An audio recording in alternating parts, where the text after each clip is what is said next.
berikan siapa Nabi apa makanan, akan Allah memakan siapa Nabi. Wa idza yang makan dan jika tidak suka siapa Nabi pada makanan, kalau Allah meninggalkan siapa Nabi. Nabi tidak pernah sekali marah pada makanan yang dihidangkan. Kita pun kalau boleh bunyi marah. Kalau kadang-kadang berat banyak bunyinya. Masa apa ni ya Allah, rasanya tak kemana ni? Tapi tangan terus masuk. Orang yang kurang ajar ni. Masak macam apa tadi tak terus masuk terus habis satu pinggan.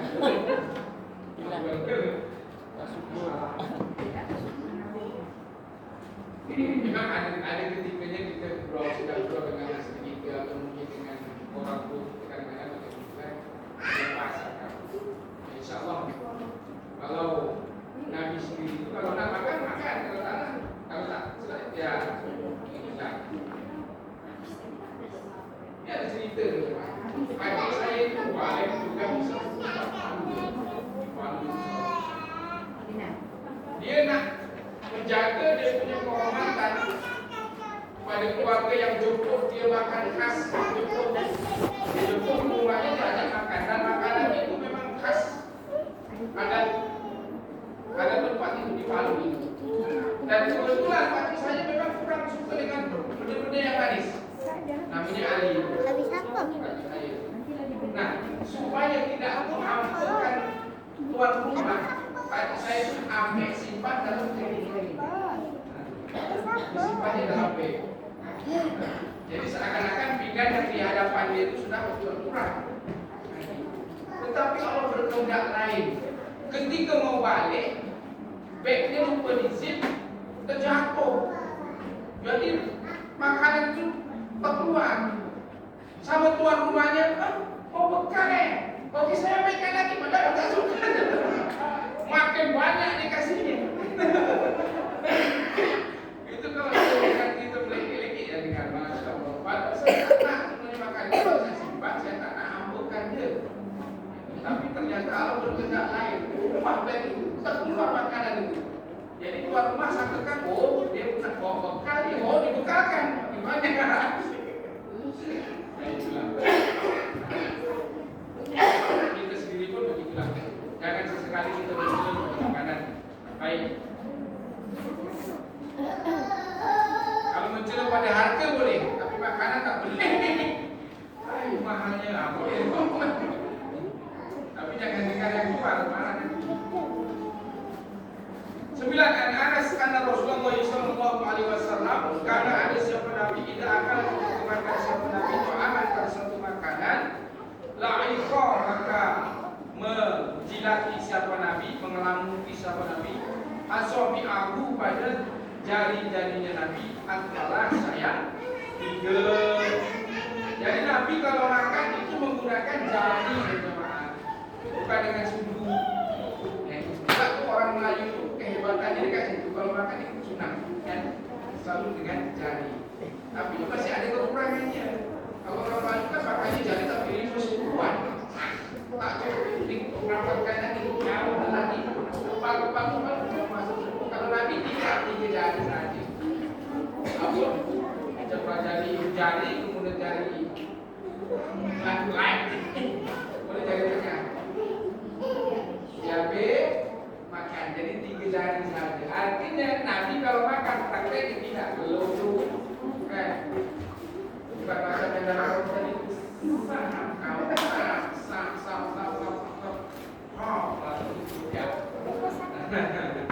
Dan Nabi kalau lepas makan itu dicilati. Lantas macam mana kalau kita pakai sumbu apa semua, pakai stick, chopstick apa semua? Ya tadi kita ikut sunat itu saja. Bukannya usil, tetapi tak ikut sunat. Tak dapat lah. Cuma ada juga yang orang itu jenis tangan itu allergic. Dia tak boleh kena pedas. Kalau kena pedas sampai 2-3 hari tak habis itu panas. Maka saya sendiri tak boleh. Kalau pedas itu tangan itu macam masuk kalau dia itu jangan. Apa itu? Panasan. Dari panasnya sabar itu sampai melekat. Tengok makan kalau memang sesuainya pakai tangan ya pakai tangan. Tapi kalau sesuainya pakai susu ya tak ada masalah. Cuma sunnahnya Nabi kalau makan dan sunnahnya lagi adalah menjilati dan membersihkan maksudnya. Wala berkata siapa Anas, wala berkata siapa bersabda siapa Nabi.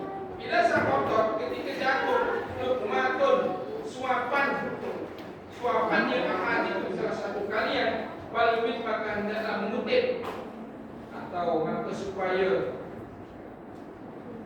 membersihkan dia anha dari suapan, ada dari kotoran, bukan dari yang najis ya. Jadi maknanya makanan sudah kita nak makan itu suapan itu.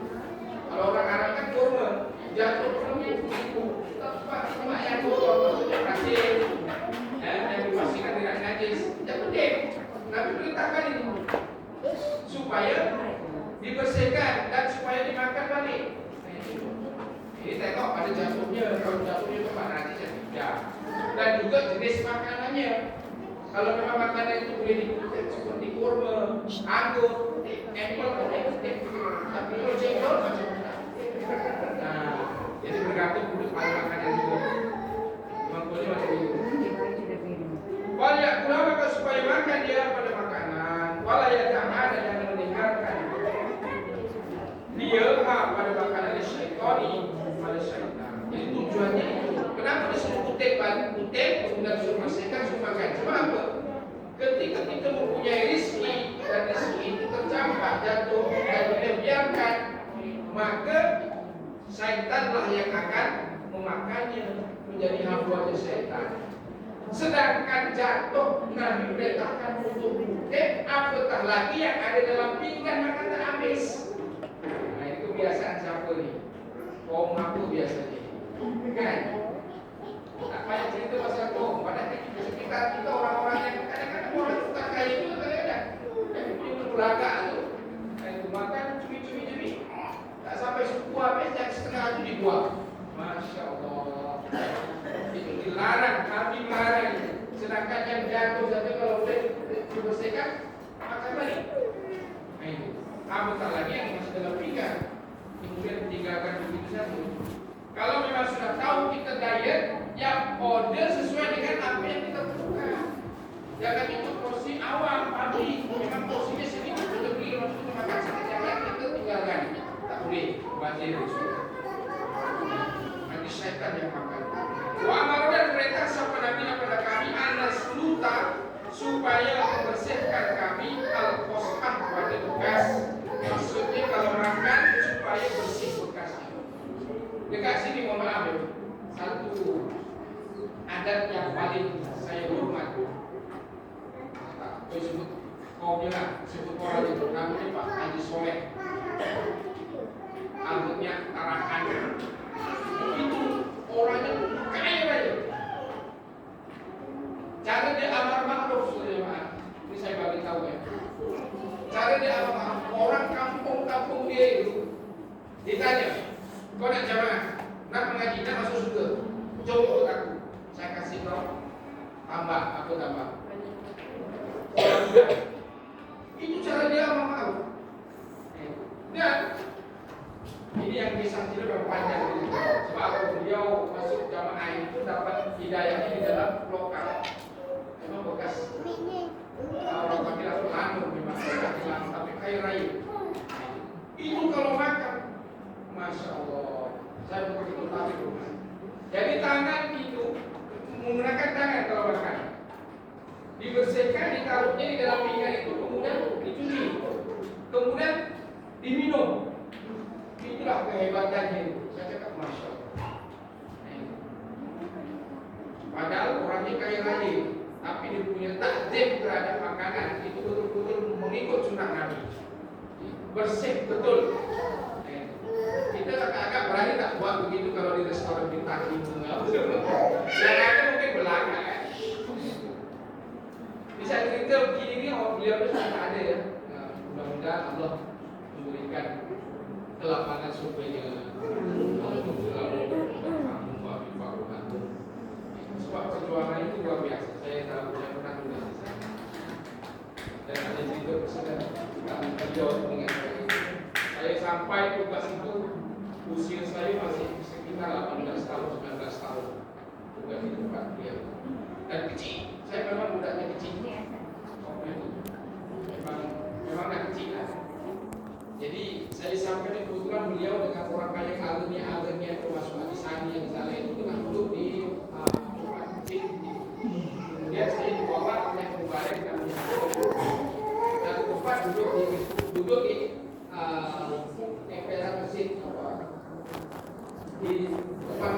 teras masjid.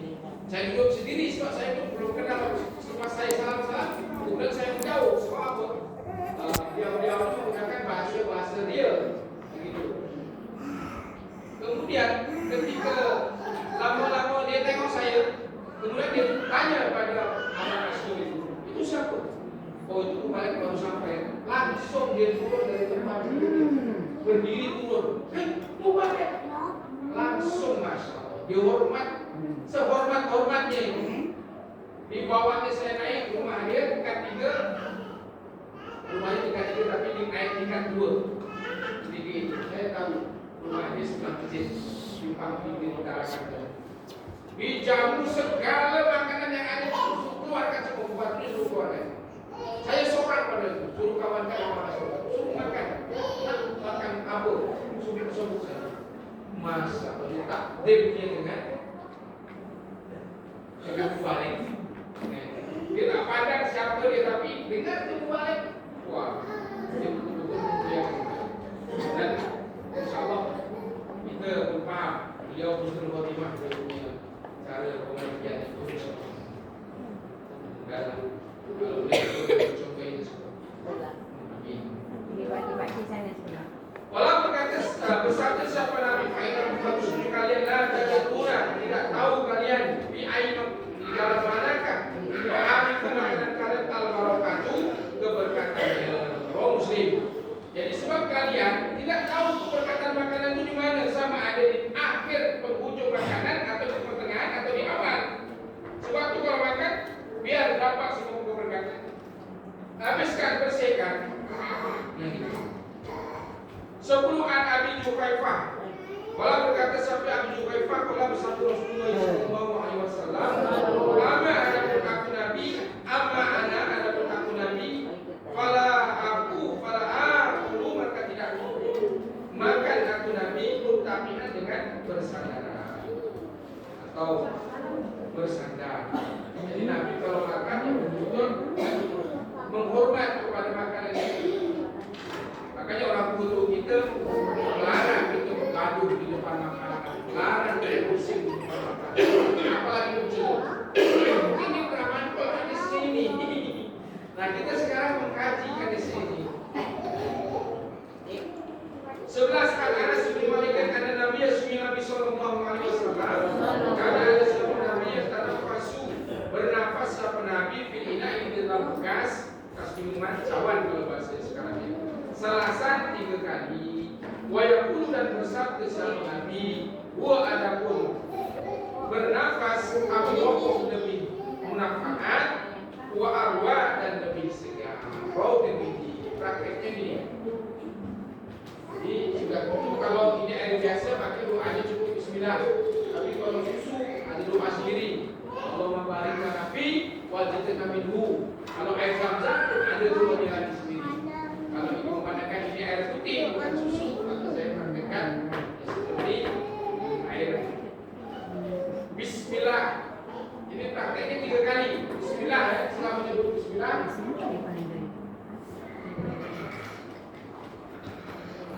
Bernapas 1.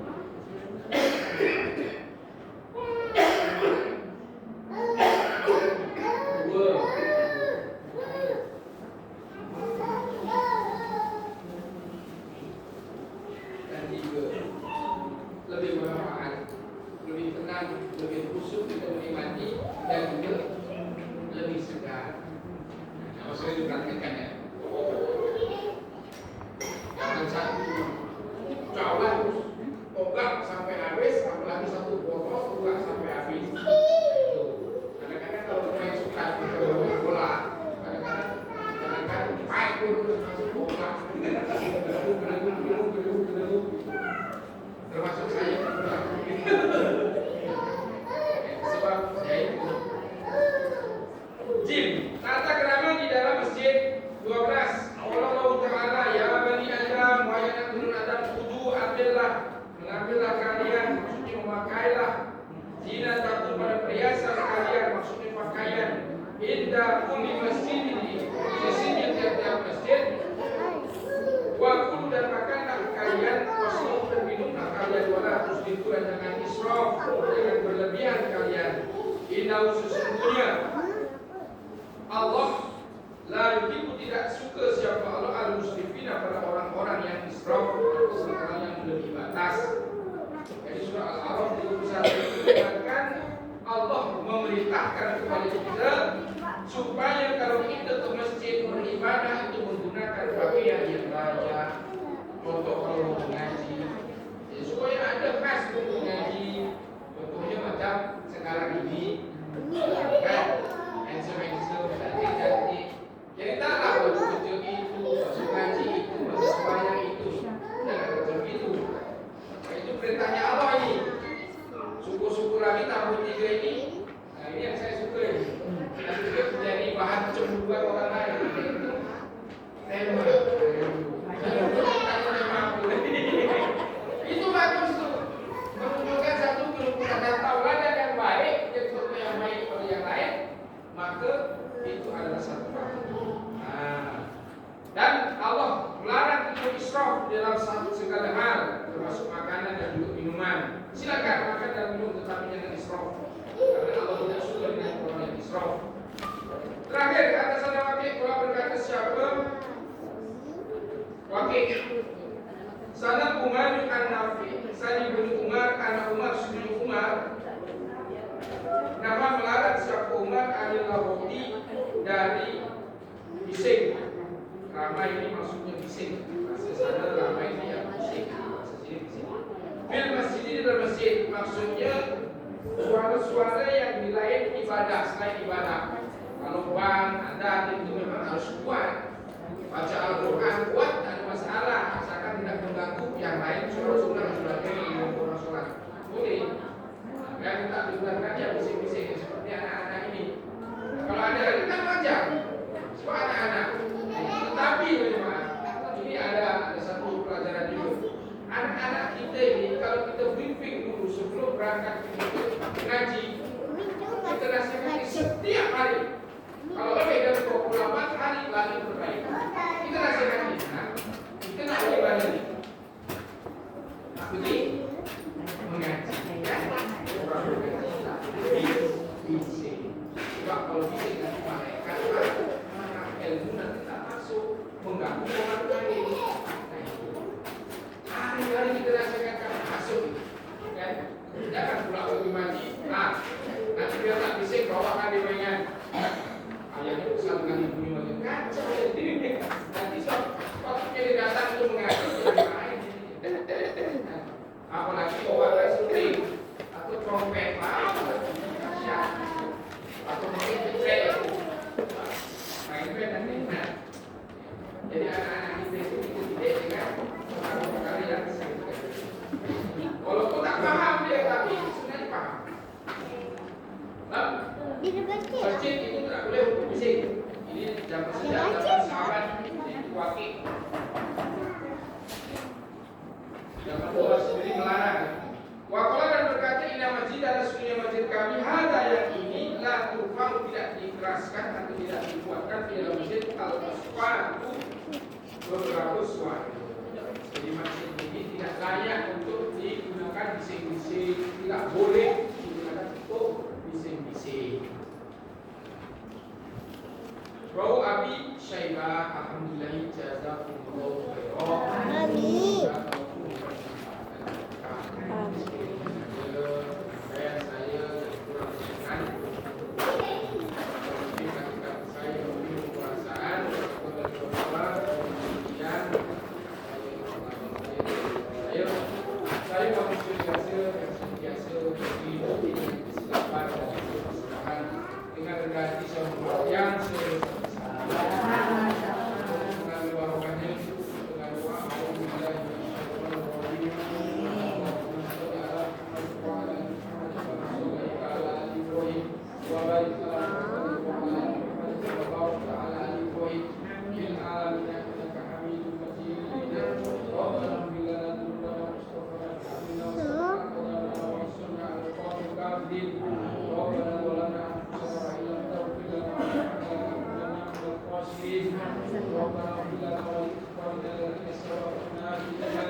Allahumma inna nas'aluka imanan daima wa nas'aluka qalban khashi'an wa nas'aluka ilman nafi'an wa nas'aluka yaqinan shadiqan wa nas'aluka dinan qayyiman wa nas'aluka al-afiyata min kulli baliyah wa nas'aluka tamamal afiyah wa nas'aluka dawamal afiyah wa nas'aluka syukra al-afiyah wa nas'aluka ghina 'anil nas. Allahumma inna nas'aluka ridhaka wal jannah wa na'udzubika min sakhatika wan nar. Allahumma inna nas'aluka al-jannata al-firdaus وما قرب إليها من قول أو عمل ونعوذ بك من النار وما قرب إليها من قول أو عمل. اللهم يا مقلب القلوب ثبت قلوبنا على الدين. اللهم يا مقلب القلوب ثبت قلوبنا على طاعتك. اللهم يا مقلب القلوب ثبت قلوبنا على الإيمان. اللهم اجعل أولادنا أولادا صالحين حافظين للقرآن والسنة وعافية مباركة حياتهم في الدنيا والآخرة.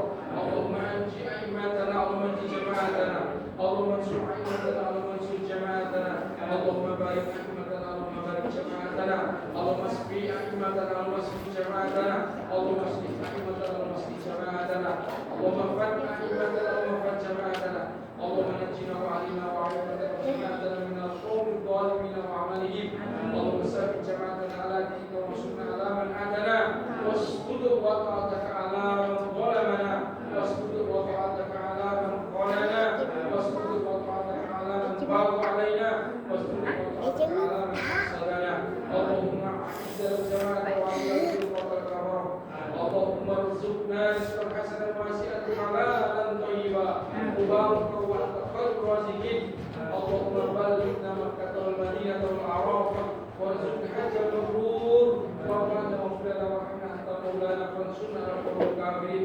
اللهم ان كان رزقنا في السماء فانزله وان كان في الارض فاخرجه وان كان قليلا فكسره وان كان بعيدا فقربه وان كان وصلا فيسره يا مجيب يا مجيب يا مجيب انك سميع الدعاء. اللهم ربنا اتنا في الدنيا حسنه وفي الاخره حسنه وقنا عذاب النار.